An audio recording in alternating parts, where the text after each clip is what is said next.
Mahigit 30 individual ang nasawi, mahigit 104 na po ang sugatan at mayroon pang patuloy na pinaghahanap sa Region 12 matapos ang pagyanig ng 7.8 magnitude na lindol.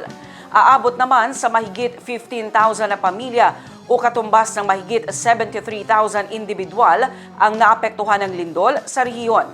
Ito'y batay sa pinakahuling ulat ng Regional Disaster Risk Reduction and Management Council o RDRRMC 12. Ang News Now sa report.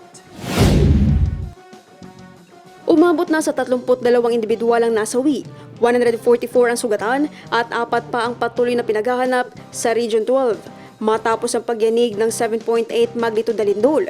Sa displacement data na ipinalabas ng RDMMRC, naitala ang 2,509 families o 7,532 individuals na lumikas mula sa kanilang mga tahanan, kung saan sa bilang na ito, 2,501 families o 7,492 individuals ang pansamantalang nananatili sa 18 evacuation centers. Patuloy pa rin ang verifikasyon at validation ng casualty data sa pagkikipag-ugnayan ng mga local government unit at iba pang kinaukulang ahensya. Sa kasalukuyan, patuloy na mas pinaigting ang mga response operation ng RDRRMC 12 kasama ang lokal na pamahalaan at iba pang mga ahensya ng gobyerno upang agarang matugunan ang pangangailangan ng mga apektadong residente at mapabilis ang paghahatid ng tulong sa mga lugar na sinalanta ng lindol. Naphtali Velarde, iMinds, Philippines.